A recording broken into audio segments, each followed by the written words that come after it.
going into the commander's office, and he said, Rita, normally you would be gone, but all of these slips were because you were helping somebody else. They were not about you. You were doing something for somebody else, making somebody else's bed, trying to braid their hair so they wouldn't get in trouble and all these different things. And he says, we need people like you in the military, but you better not do it again.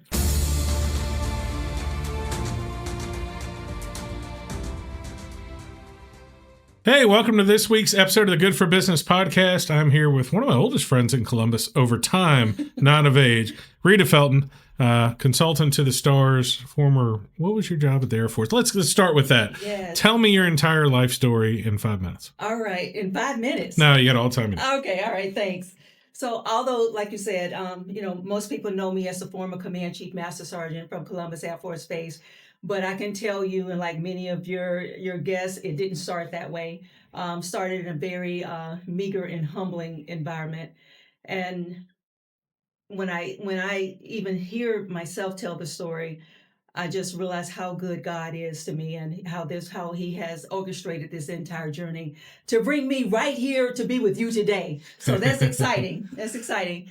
I was actually born in Selma, Alabama, and I often equate that to during the civil rights movement, where there was a lot of dark times. And actually, when I'm out and about, and especially when I'm talking to students, and I ask them, who do you see? And they see this, like the distinguished person or having on this military uniform.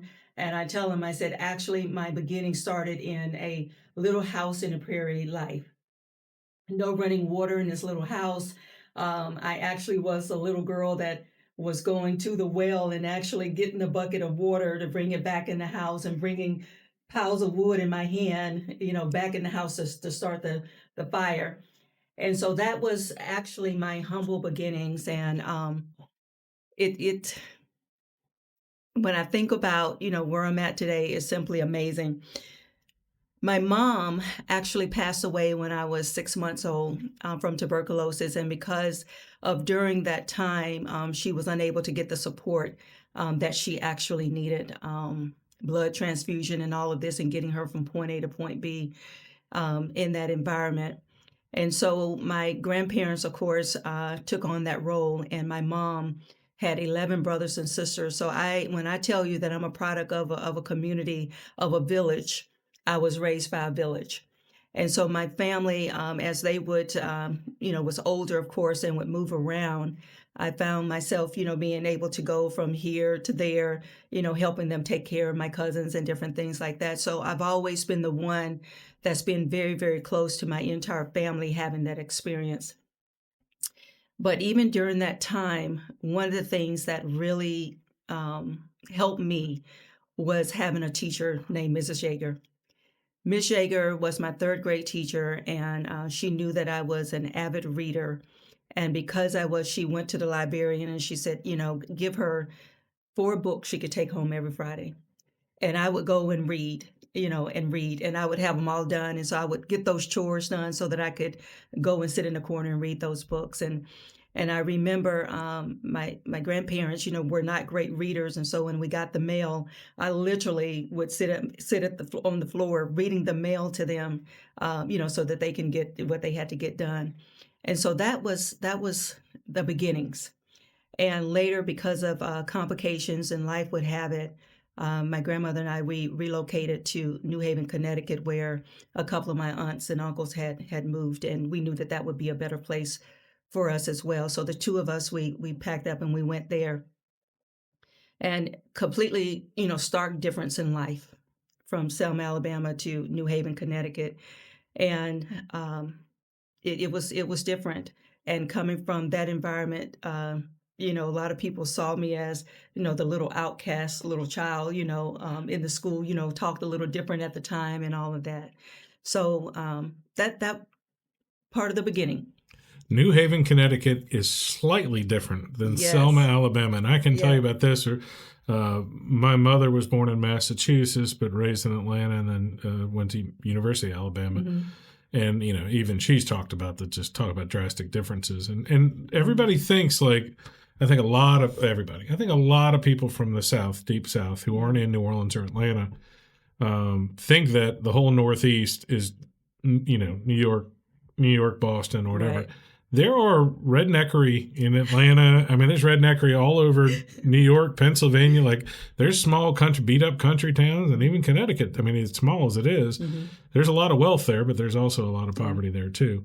Did you find it? I mean, you're in Selma, Alabama, which I would consider ground zero of the civil rights movement. Right. At what age did you leave there? I was in my teens. Early Okay, teens. so you were there. Mm-hmm. For real. And can you talk about is there a stark difference between there and acceptance and racial tension and stuff when you go to New Haven, Connecticut? Yeah, it was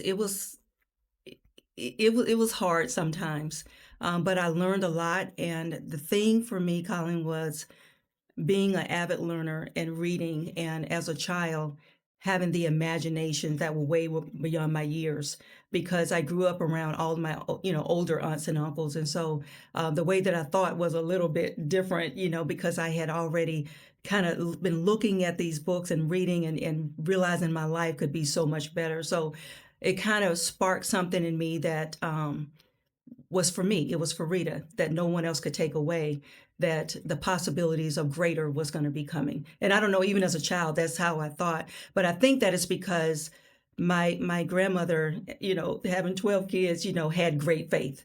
And that great faith is what she gave to me, because I watched it, throughout my life. And even all of the things that she went through, even when I think about it, it really hurts my heart.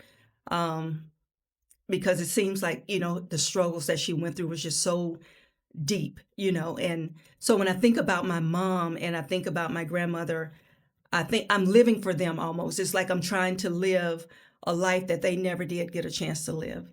And so when I was growing up and I would have family members and people would say, oh my goodness, you have your heart just like your mom. You're just like your mom. You sing just like your mom. You do this like your mom. And so I took those as pearls of just, joy that, filled my heart, because it's just like I didn't know her, but to be able for someone to say that you are like her, it always, and it still does, it chokes me up, because that's what I want. I want, for her to be looking down, both of them from heaven going, that's my girl. That's my girl. That's her, and that just brings me joy. And so over the years, that has been one of the things that has been my drive, and it still is, to be able to be pleasing, and to, when people think about them, they think, wow, she belongs to them. That's beautiful. So you're in your teens in New Haven, Connecticut. Did you have any jobs or anything when you were young? Oh, that's a good one. So actually, I befriended one of the ladies that lived next door to us, and actually she was almost 10 years older than I was, but my mind was so much more advanced, and I was helping her with things, and vice versa. And through that, our friendship, she of course introduced me to some of her cousins that was my age. And that's where I came also acquainted with the YMCA, and, started doing some things there. And that's why that has a good, vibe for me here, being, part of that environment as well. But I remember the family, they took me in, her family, they took me in. They were Christians. Every time they went to church, I went with them. My grandmother and I, we didn't have much. And as a matter of fact, she was on, government assistance and all of this. And that's how we lived. And we really didn't have anything. It was by the grace of God that, we was able to do the things that we did. And so this family the dad was actually the head chef at Yale. And he was over the culinary school. And I remember they said, okay, come on, you can, we're doing a catering event, you can come. And they would pay me well. They knew my situation and everything. But the thing of it that I remember was I ate good. Come on. I mean, and so that's where, they would have the clam chowder, the prime rib, I mean, the yeast rolls. I mean, and when I took food home to we ate good. And I remember that. And I think that's where my husband said, where did you get that palate from? And I think that was my humble beginnings, right? Of being, working with them and in the catering business. But they were just phenomenal. And through that relationship, we are still family today. So I still talk to them, all of them. When something happens, we transfer information and all of this. But that was a family.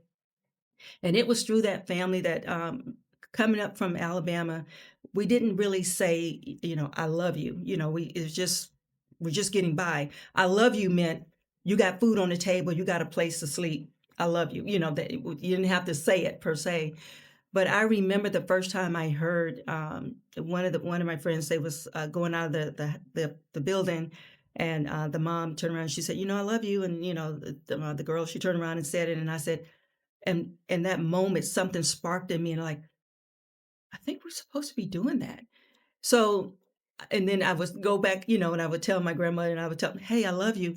And I remember the first time I started saying this to my family, they were like, "Okay, click," and because My they didn't know my what the grandmother used to say thanks. She was a yeah, depression every right, day. She didn't mean it in a bad way. right. "Yeah, I love you, Grandma." She's like, "Thanks."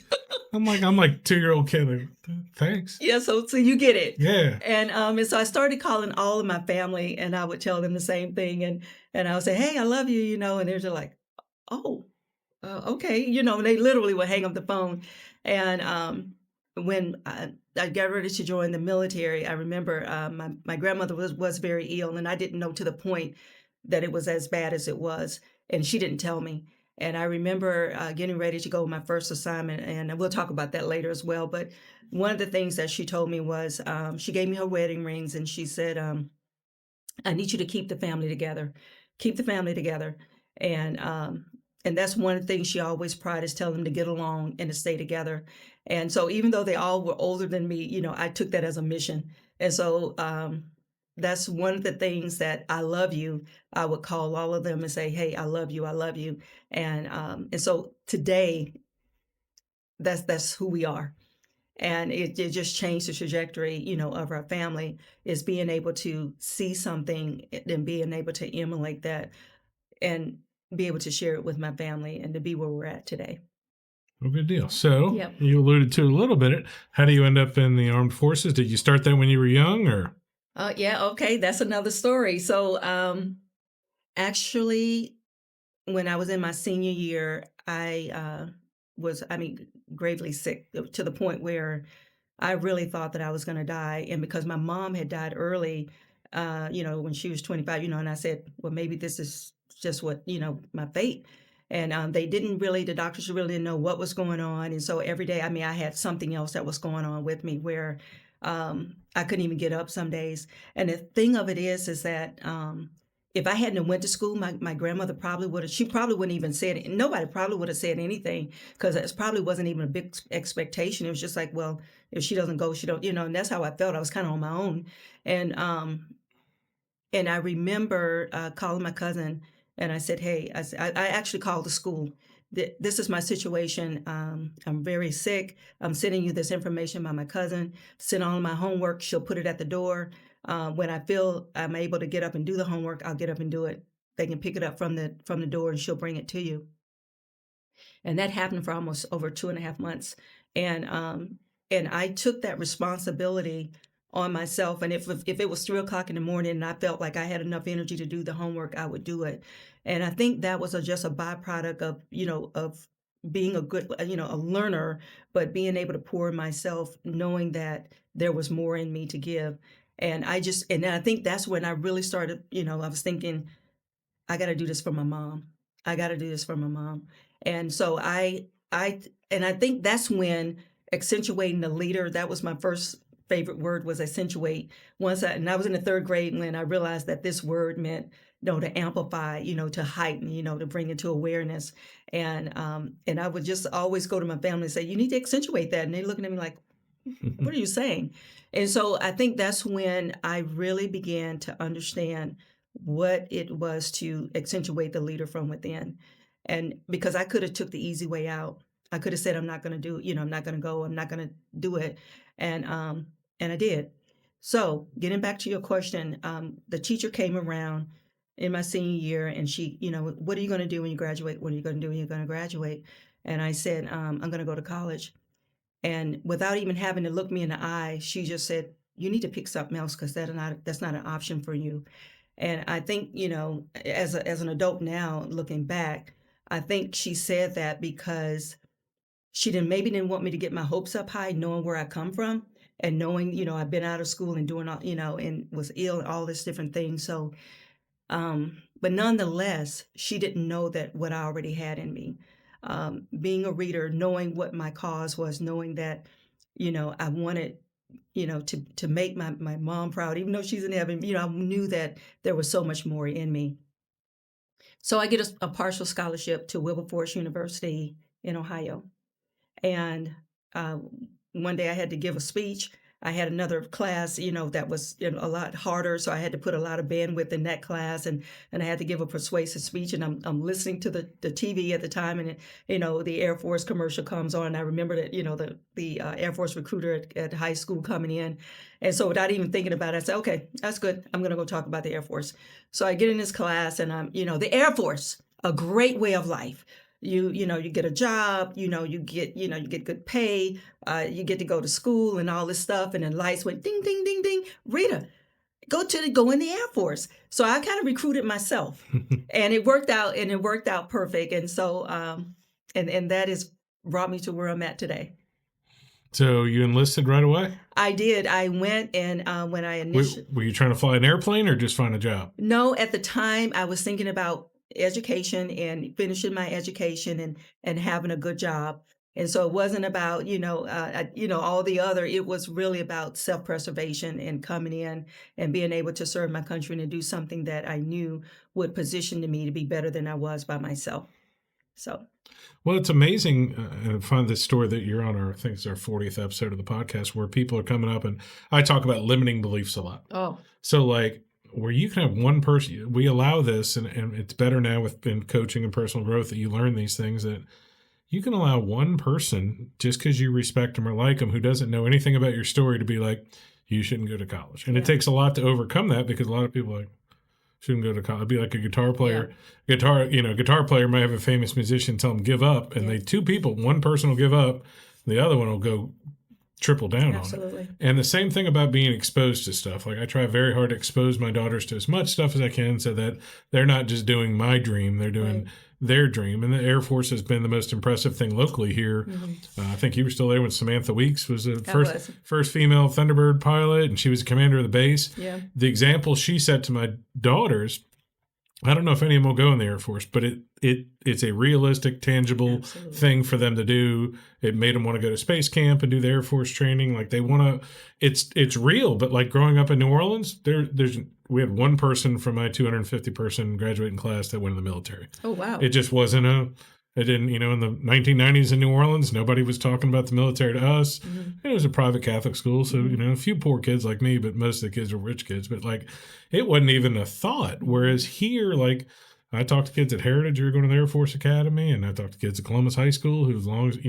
if they visit them, they get to know. I went and spoke to Columbus High School kids a couple of years in a row, and they wanted me to talk about real estate. I'm like, you really shouldn't do it till you're older. You don't make money right away. But I said, are y'all aware that y'all can go to EMCC almost for free for 2 years? And I said, in 4 years from today, you can be making $70,000 a year at one of these factories, and they're dying for local people to do it. Like, and the kids were like, nobody's ever come to talk to us about it. Wow. Which made me go to, I talked to some of the schools in the EMCC. I'm like, y'all got to get in here.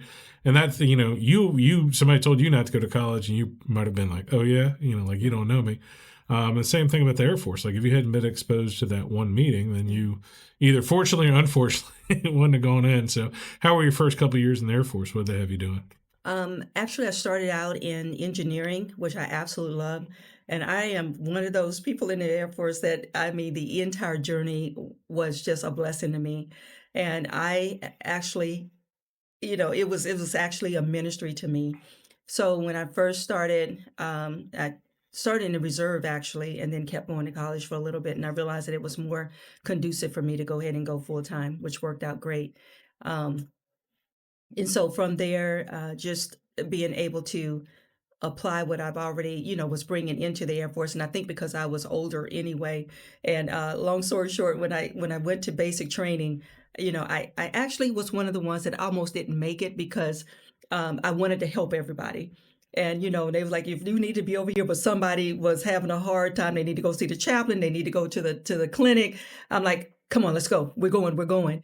And And I remember in the military, you get these little slips. If you mess up, they write it. They'll take one out of your pocket and they'll write it up. And then if you get so many, they'll just dismiss you, or just say, hey, you're not conforming.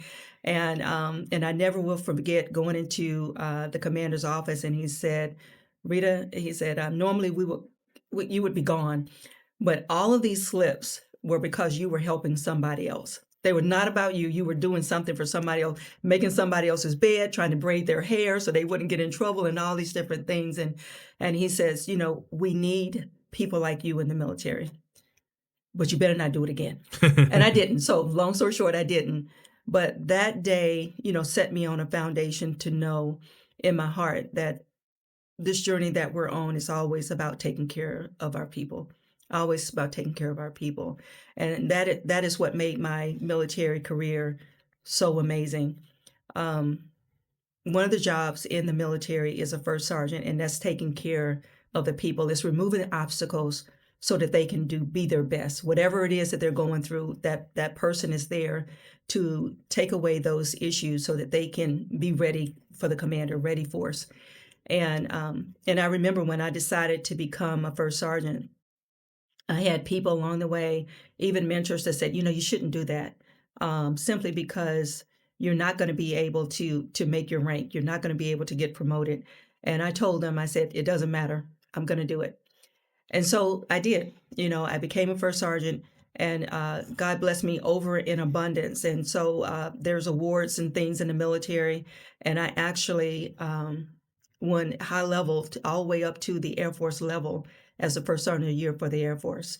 And it's just when you are there for the people, and I'm telling you, you have a heart to emulate Christ, and no matter what it is that you do, he'll get you to where he wants you to be. Not where Rita wants to be, but where he wanted me to be. And so I am truly blessed, truly blessed. So how did your career progress from engineer, and where do you end up down the road? All right. So from engineering, and then from there, I did become a first sergeant, and because you have to be a certain rank to even apply for that.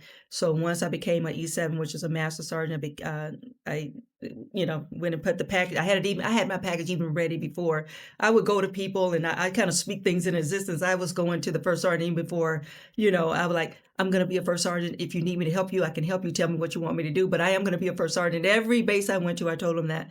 And then, of course, so it wasn't a surprise when people said, yeah, she's a first sergeant. And so from there, when I was able to get that position, I didn't want to leave it, actually. And so the next progression for me was a command chief.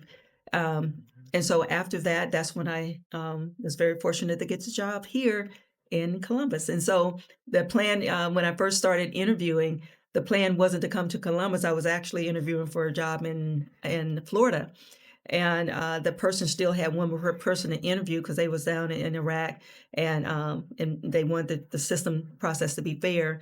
But the way it works is the first person or commander that calls you and say, you're going to be the first, I want to hire you, you got to go. And so it was here. And, the best thing about it is this is exactly where God needed me to be. This is exactly where I should be. Why? Because I get here, I'm 2.5 hours away back from Selma, and I built a relationship with my dad. So I didn't grow up with my dad. I would come and visit my family in Alabama, and we would do a quick lunch or something like that. But it wasn't until I got stationed here that I was able to build a relationship with him. The last year, 2016, my husband and I, Dirk, and who's also retired military, our goal was to go back to San Antonio, and that's where we had decided to retire. But because I built this relationship with him, it was very special. And so 2016, he shared with me that he had cancer. And at that point, he said, I need you to come to Alabama. And that's when he told me he had cancer. And he said, I need you to come. I need you to meet my family. I need you to meet my wife. I need you to come in the house, not just meet. And that's what I did. And so, of course, Rita style, I walk in, I just hug her, and and we just started a relationship from there. So when I did retire, I told my husband, I said, hey, can we just stay here for a little while, because I built this relationship with him and I don't want to leave. And so because I had the time and the resources and to be able to support him, I was able to go to Alabama, pick him up from his appointments, to go to Montgomery, bring him back to Selma, come back here, and so kind of, when he had to stay there in Montgomery, I stayed there at the base there, and, so I could be close to him. And so that worked out where I could build a relationship, learn about him, and kind of just get close. And so when he passed away, I felt like that was an assignment for me. And so I told my husband, I said, well, my dad has passed now. So, and he said, no, we're going to stay here. And so it was just a great decision, because we was already immersed into the community. And it wasn't until I actually was stationed here that my dad had even ever visited my home. And not only that, that was the first time he had even saw me in my uniform, and actually came to an event. So all of these things happened because I was in the right place at the right time. And before I arrived here, I was actually stationed in Hawaii, and I know that he wouldn't have been able, to do that. None of my family probably, would have been able to do that. And so that was just such a blessing, and being an only child, but surrounded by, a huge family. So it was just, they were all at the retirement. Literally, I had the whole building was packed, and just family and friends that came in for this event. And I never will forget that. And I just know that was a God wink, a divine moment, that he orchestrated everything in my life to bring me all the way back to Mississippi to be close to him. And it was after my dad passed, I got a phone call, and it was a recording, and it was his wife, and she said, Rita, this is your mom. And I think I still have it. I probably do. I still have the recording. But I was there, when my dad passed. I was the one that was there to tell her that he had passed. And so it's all God. That's so cool. So what year did you end up here in Columbus? 2014. And what year did you retire? 16. Okay. And what were your last 2 years here? Tell the folks what you were doing on base. So the last, I was on base, and I was actually hired by Colonel Weeks to be the public affairs director. And so it's an amazing job, and it's one that, being on the other side, and now being able to do that for her was simply amazing. So when you're in that position there, it assimilates you into the community very quickly, because you're the connector between the base and the community, and makes it even more special. And having been the command chief and been in a position right next to the commander, and to be able to serve in that capacity was amazing. Okay. Well, that's where I first ran into you here in town, when I was trying to get involved with the base. And it's funny because, like, a lot of insurance people, realtors, business people, the Military Affairs Committee, which is from the Chamber of Commerce, and there's a base community council. Now that I've been involved with both for 10 or 11 years plus, probably at least 11, I have seen, and I was probably like everybody, went into it, I'm like, oh, this will be good to make connections to get business. To a man or to a woman, every person who I knew who walked in there that way gave up after a while, because that is not what you're in there for. When you're in there, you're in to help. But number two, what I tell people when I'm encouraging them to do it, I'm like, the energy you get from going to that base and meeting the young kids and the new people and the enlisted and the people working reminds you to value your relationship and your pride in the country. I go there to get energy, like the base community council thing. I'm like, this is just like, I leave there and I'm like, USA. And again, meeting Samantha Weeks is a historic commander of the base. I'm thinking of, like, for when I'm trying to find examples for my women, you were on a list that I posted, I think in 2016, where I'm like, Renee Sanders does this, Rita does it, Samantha Weeks does this. And Lynn Sproul is a good example. The mayor of Starkville is the first woman to land on a carrier. And I'm like, we're in the middle of nowhere in Mississippi. And I'm trying to find, like, when we made a conscious decision to stay here in 2013, because we're both kind of big city folks, we're like, we want to expose them to every opportunity that they have and make sure that they meet everybody they can, because I am consistently blown away that there's people here who've built billion and million dollar businesses. Mm-hmm. There's, I've had friends who I knew from a national level at Papa John's who knew I was into like personal growth and Mm-hmm. stuff. And they're like, can you even find anybody to talk to there? And I'm like, there's a lot of big, I've had Amy Bogue on the show, and Oh, absolutely. people who are just heavy hitters into coaching and business. And I interviewed another business coach today.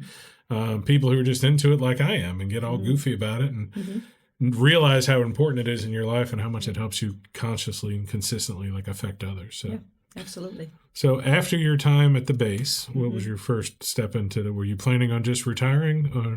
Because I don't think anyone who knows you thinks you sit still. I I do stay still. I do. There are moments.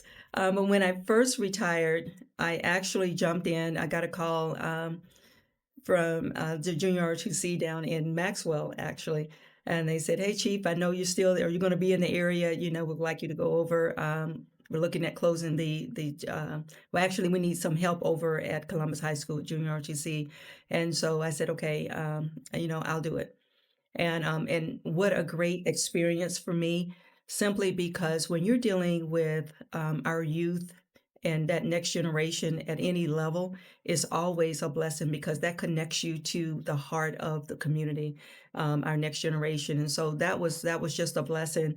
And I think that just kind of led into everything else that I'm doing. Is once you can understand some of those issues and the concerns, especially when it comes from our youth, it gives you that energy to do the things that you do, because you want to make a difference, you want to make an impact, and knowing that next generation, they deserve that. So.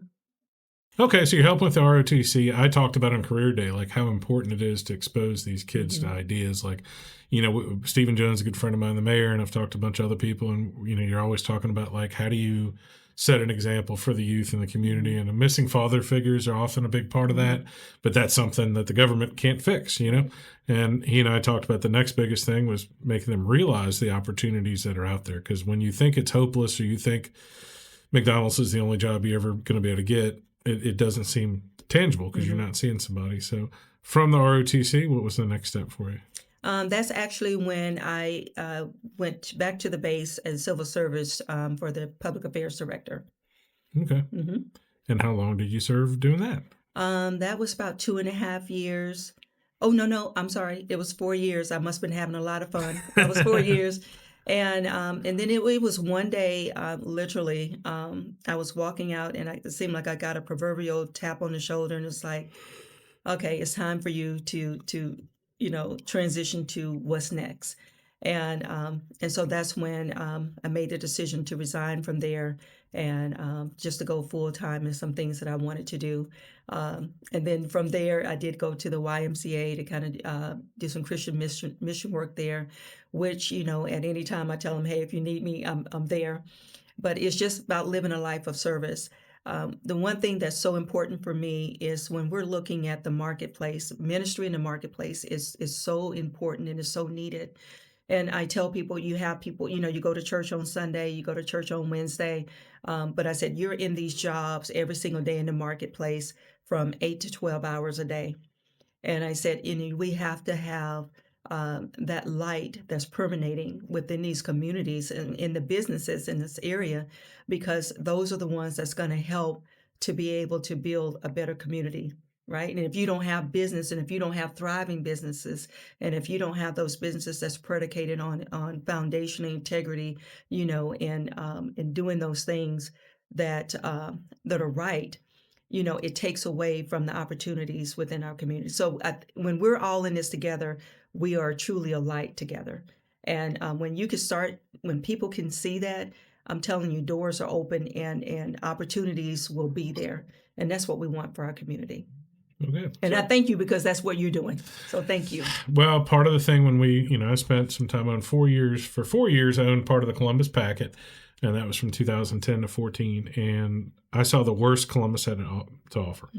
And in 2013, we were transitioning and doing something else. So we talked to my wife, and I'm like, we can go back. It was easy for me. It's still easy. I can go back to New Orleans right now. I can go to Louisville, Kentucky, or Atlanta.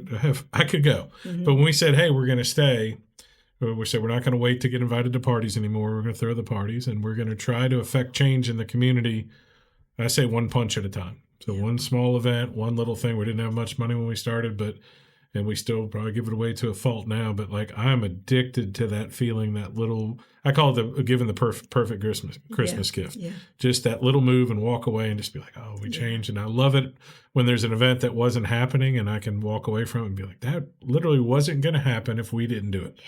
Yeah. And so, and sometimes when you do that a lot, people call on you to do it. So when Zachary's caught fire in 2019, Doug Robertson from Cadence Bank called me to meet him up at Zachary's, and I met there, and there were like 30 people, like business leaders in the community. Yeah. And they're like, "Okay, Colin, what's your plan?" And I'm like, "What do you mean me?" So it was neat because to me that was a welcoming to the community, because I would just kind of assume it wasn't that I was waiting for somebody else to throw them a fundraiser, but like I was like, "Oh, they're going to tell me what they're going to do, and I'm going to help." And that's what I'm addicted to now. That's what I love, is when people are like, "Oh, we need move these little things or move some pieces around." Like I take a lot of washer dryers and fridges from people who, when they move and they don't want them.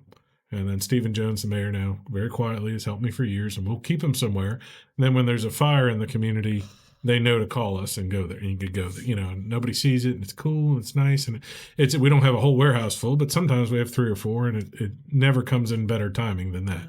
Don't have the time to start a whole mission, but like we have, to a fault, there are so many generous people in this town. It is. Most of them just need a little bit of push or direction so people know. I can't tell you how many times, like, I want to do this, but nobody's coming. I'm like, you have to advertise as much of a business or more. Yeah. Because there's so many like unclaimed thing that goes on with not like scholarships and, Prairie Opportunity, all these little groups that'll help people.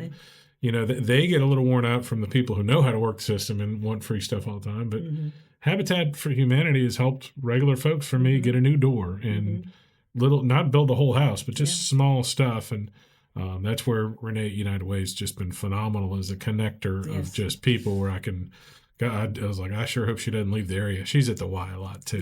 Yes. But I mean, I met her and like, she put me on her executive board for a little while, and then I got off, and I'm like, I'm here to help you, but like we're a little too similar in that go part of it. But and I have some super friends who I call when there's something, that's fixed with $500 or $600. I'll be like, hey, I can text Scott Ferguson, Mr. Johnny, United Deli, Trip Harston, Lindsay Clements, who's an attorney who's very generous. A lot of people, and we can fix a small problem quietly and quickly.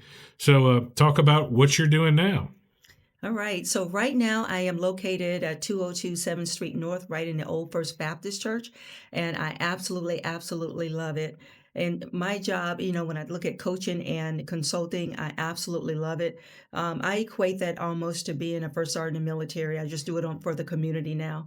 And what does that mean? That just means that I love, being able to remove those obstacles for people to get them where they want to be, or where they, where they feeling stuck. And sometimes people realize when somebody say they're stuck, no, it just means that you've gone as far as you can go by yourself and you need help. And once you start to realize that, and like Colin has just said, there are so many amazing people. Sometimes, you see, we can see all the bad and we can see all the things we think that are not being done. But you have amazing and phenomenal people in this community that are just doing great work. They're doing the hard work. I mean, and not this work, the hard work. And I'm just excited about being part of it. Just like you, Colin, my husband, he's like, you'll just give away the store, and it's just, and it's not, I'm not there and having to understand the need for support. It's not to give, a handout, but it's to give a hand up. And once you realize that there are so many people that's just waiting for somebody to come along their path and just say, here, I'm here to help you. I'm here to help you. And that's what I love about what I get to do every day. I mean, sometimes I have to pinch myself because that's what I enjoy doing, is being a conduit of hope for people that, it's just like, I just don't know what to do next. And we have phenomenal people, whether they're counseling here or coaching in the community, that they want to help. I want to help. And that's why on my motto, I put, is I'm for you. And you have so many people here in this community, and I'm just proud and very honored to be one of those people that say, I am for our friendly city. I'm for the GTR, and I'm just blessed to be here. What's the name of your company? It's Rita Felton Coaching and Consulting. And so, just remember Rita Felton. And my number, just in case, is 833-385-RITA. I'm just going to tell you that because then you won't forget it. It's 833-385-RITA. Well, as the owner of 329 Sold, I think there's still a lot of value in having the names in there. Maybe people might have to be over 40 to understand that the numbers, my kids still barely understand it. They're like, what is your number again? I'm like, come on. And that's the same reason I have like the website or whatever, because my name's kind of hard to spell. And I've had ColinKrieger.com since the turn of the century, and nobody can spell my name, so it doesn't matter. Are you mainly consulting with small businesses now, big businesses, or individuals? I do all because I love the consulting part. So when you're looking at the coaching piece, I just want people, no matter what is going on in your life, sometimes you just need somebody to hear what it is and find a safe place to say it out loud. And so when I'm looking at the coaching piece, it's really to move people forward, with clarity and confidence, right? To encourage, to say, this is what I want. And, and I'm gonna put a plug in for an initiative going into 2026 because I want you to have the best 2026 you can possibly have. And so when we're looking at that, it all comes together when we're talking about the consulting piece of it.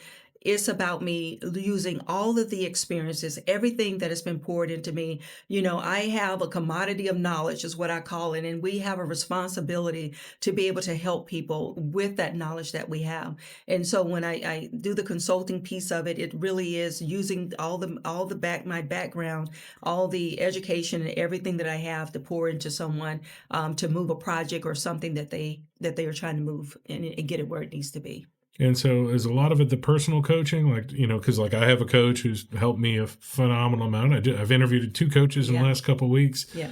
And so if people want to, I know they want to get in touch with you, but what does that look like? Do you meet with people once a week, twice a week, or yes, are you doing Zoom calls? What are you doing? I do Zoom call. I do in-person calls. In-person sessions as well. And so really, once you call the 833-385-RITA number, you can also, you'll get a link that goes to a discovery call. And once we do that discovery call, because guess what, like Colin said, he had several people, that's come in from a coaching perspective, and everybody is not for everybody, right? We are, but I might not be the best fit for you, and someone else that was on the show earlier might be a better fit for you. And so when I do that discovery call, I'm really trying to make that connection to see if I'm the best fit for you, because that's the starting point. Once we make that I am the person to work with you, from there we'll move forward and we'll set up the sessions and based upon I also do the DISC personality assessment, because I want to know what your personality, what that looks like, and once we kind of go through all of those, then we can kind of set up those sessions, and then we can kind of go over what is it that you're trying to do, where are you trying to get, and go from there.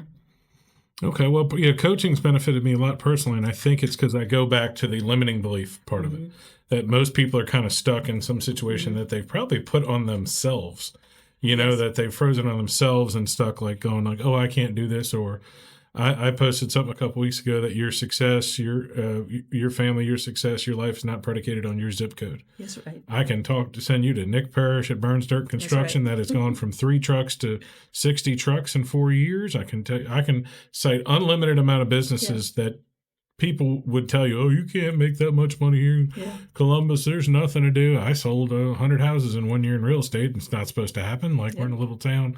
I think there's just so many people who just haven't been exposed to it. Just like we talk about the high school kids, there's adults who think, I can't overcome this. Right. I can't get past this. I can't do it, just because they've never seen it before. That's right.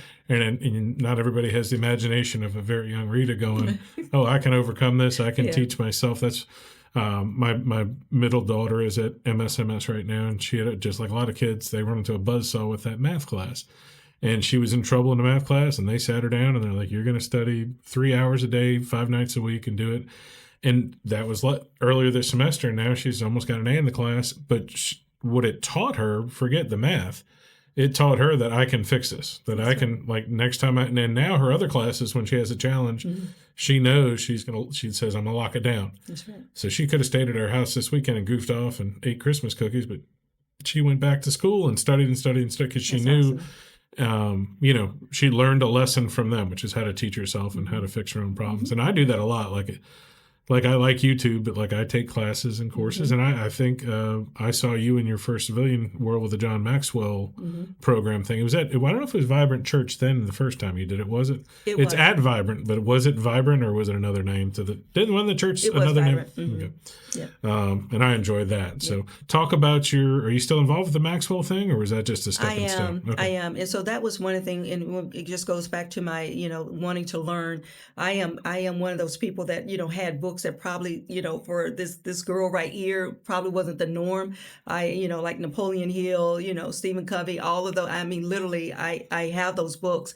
And I think I have thousands of books between my home, my office, and on my iPad. And that's just, I just love the learning piece of it. And so the John Maxwell, once I started realizing, and actually when I started, I'm dating my age because I was listening to him on a cassette, and but I started learning quickly, the value of leadership.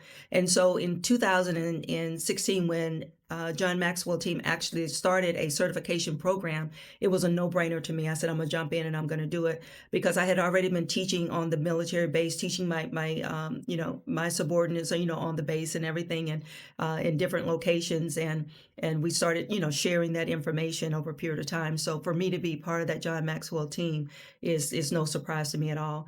And so one of the things is, every year, I spend the money, I go to, and I still have a coach as well, Colin, because that's so important. And I go to these sessions down in Orlando twice a year. And Live the Lead is one of those things where John Maxwell say, we need to package something up to be able to send back that you can purchase as a license and take it back to your community. And so that's what I've been doing, and it's bringing it back. And I tell people, and I know, sometimes people don't have the resources to be able to do these things. And that's why it's so important when our communities are, you have people in the community that's hosting things like this that can make you better. Just jump in, take the opportunity. I don't care if you stay all day or half a day or whatever that looks like, but you have an opportunity to make yourself better, to learn, to grow. And if you never went, then it's for you. It's for everyone. It's for that person that is an avid learner. For us, I still go to, if I see something that I know would be a benefit to me, I lean in because I want to be the best person that I can be. And so it is my hope that on January 10th, over at the 202 7th Street North, that you will make an opportunity to make your way over to that event, because I know without a doubt that it's something that every person can get. Every speaker might not speak to you, but it's going to be one speaker that's going to say something and give you one nugget that's going to change your trajectory for 2026, and that's what I want for you. Is it going to be in the Central Baptist, where the church was, or is there another meeting room? No, it's going to be in the actual sanctuary area there. And so one day, half a day is not going to be nearly enough to pour everything into everybody. And that's why for 2026, the Lord has put on my heart, for 52 weeks, I'm going to do 52 free classes. Every week you have a class, whether it's on something spiritual, whether it's something wealth, health, relationships. It could be marketing your job. We're also going to have speakers that's going to come in that have some of this knowledge that's going to be able to share with you. I want our community to lean into this, and the challenge is 1,000 people. And I know that, it's going to be a little something for everybody. If you want to come every time, that's great. But if it's something that, strikes, your chord, and it's like, that's the class I need to be in, then I hope that you will take that opportunity and become one of the 1,000. Who are some of the speakers that are going to be? Because it's like a streaming event, right, for the speakers? Yes, for the Live to Lead, it is a streaming event. But the good thing is that the same program, the same opportunity that I received sitting in those seats in Orlando, Florida, is the exact same opportunity that the attendees will get as well. So when you come, you will, I will still be leaning in, because it'll be something that maybe I didn't hear there that I'll hear. But this is available, and it's going to be, it's for you. I'm just going to tell you, just come out. It's for you. And if they want to get tickets to it, how much are tickets? Do they go on your website, or what do we do? Actually, I made it easy. I've actually have a domain that is live2leadcolumbus.com. Live to Lead Columbus. And that's live with the number 2, lead, Columbus.com. Okay, remind us of the date and time again. The date is January 10th next year, 2026, and it's going to begin at 9 o'clock. And I will also be working with some of our local vendors, so maybe we can have, some fun food, hot dogs or something there as well, so that you don't have to leave. But we'll be working on that. But it is my hope that you will take up the challenge and come on out. The tickets are $10, $39, and $79. And it is something that comes along with each one of those. And I hope that even if it's just a $10 ticket, that you know that you're worth it. And I hope that you'll come out and you'll hear from these great speakers. And what day of the week is that? That is on a Saturday. Oh, see, that's great. So Yeah. if somebody, say, I'm going to challenge some people here, but like a lot of my personal growth friends like Andrew Benton at Benton's Maintenance Mechanical or Amy Bogue at Allegro Spa and Clinic and all that, if they can't make it and want to send some of their staff, I mean, they can get the $79 ticket, but they could send some $10 thing, or they could sponsor some kids from some schools or something like that to go to. Because I can tell you from the one I went at Vibrant Church, I obviously still remember it, but I met 3 people there who I got numbers from who weren't I wasn't trying to network to buy a house, but they were just personal growth junkies and people I still know to this day. So you never know. I always say, and when I mentor people, I'm like, go to the event. Like if you're thinking about go, as Mel Robbins says, like 3, 2, 1, just go. If you can scrounge up the money to go, because you never know. Again, I've been to 36-hour-long, 3-day event marathon things with Tony Robbins and all these stuff. But it's been some obscure speaker that I never heard of that connected with me, or somebody I sat next to in the crowd or met getting coffee. So you never know when that opportunity is going to present itself. Much like little girl from Selma, Alabama, didn't know that she was going to meet an Air Force person in Connecticut, moved to Ohio, and do all the stuff that had to happen to be here today and for everything to be fine. So And actually, we're going to have one of our local speakers, and I know that you know him well, Keaton Blocker. He is just a phenomenal young man, and I tell you, if you got your youth out there and you want to hear from someone that understands what it means to accentuate the leader within, it's Keaton. Oh, well, that's great. I didn't know he was going to be there. That's awesome. I talk to Keaton almost every day. We had him on the podcast before.